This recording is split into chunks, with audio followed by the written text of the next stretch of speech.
شروع کرتا ہوں اللہ تعالیٰ کے نام سے جو بڑا مہربان نہایت رحم والا ہے۔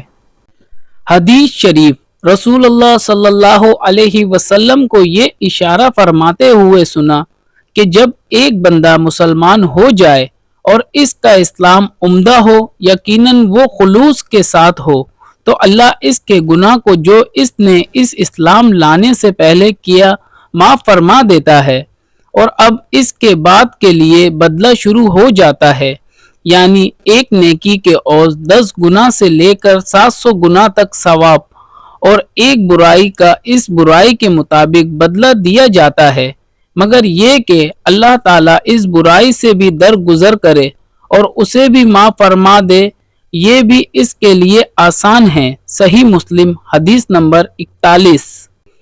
حدیث شریف، رسول اللہ صلی اللہ علیہ وسلم نے فرمایا کہ تم میں سے کوئی شخص جب اپنے اسلام کو عمدہ بنا لے، یعنی نفاق اور ریا سے پاک کر لے، تو ہر نیک کام جو وہ کرتا ہے اس کے عوض 10 سے لے کر 700 گنا تک نیکیاں لکھی جاتی ہیں، اور ہر برا کام جو کرتا ہے تو وہ اتنا ہی لکھا جاتا ہے جتنا کہ اس نے کیا ہے۔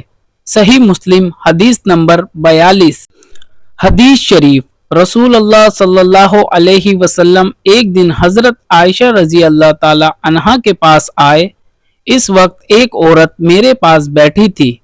آپ نے دریافت کیا، یہ کون ہے؟ میں نے عرض کیا، فلاں عورت، اور اس کی نماز کے اشتیاق اور پابندی کا ذکر کیا۔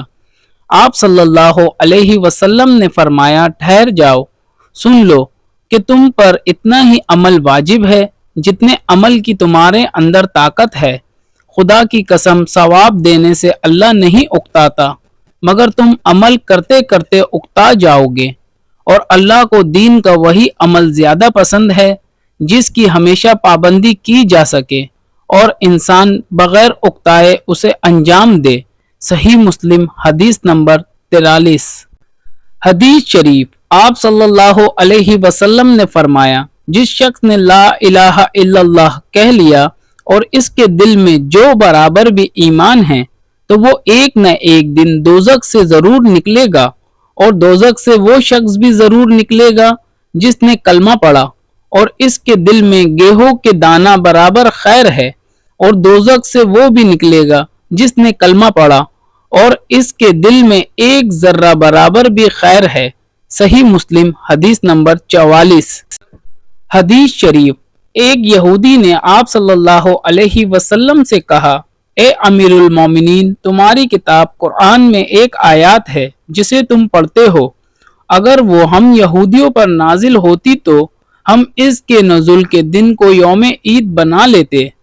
آپ نے پوچھا، وہ کون سی آیات ہے؟ اس نے جواب دیا، سورہ مائدہ کی یہ آیات کہ آج میں نے تمہارے دین کو مکمل کر دیا اور اپنی نعمت تم پر تمام کر دی اور تمہارے لیے دین اسلام پسند کیا۔ حضرت عمر رضی اللہ عنہ نے فرمایا کہ ہم اس دن اور اس مقام کو خوب جانتے ہیں۔ جب یہ آیات رسول اللہ صلی اللہ علیہ وسلم پر نازل ہوئی، اس وقت آپ صلی اللہ علیہ وسلم عرفات میں جمعے کے دن کھڑے ہوئے تھے۔ صحیح مسلم حدیث نمبر 45۔ ثواب کی نیت سے حدیث شریف کی ویڈیو کو لائک شیئر کر کے ایک پیارا سا کمنٹ کریں اور چینل کو سبسکرائب کر کے بیل کا بٹن دبا لیں۔ جزاک اللہ۔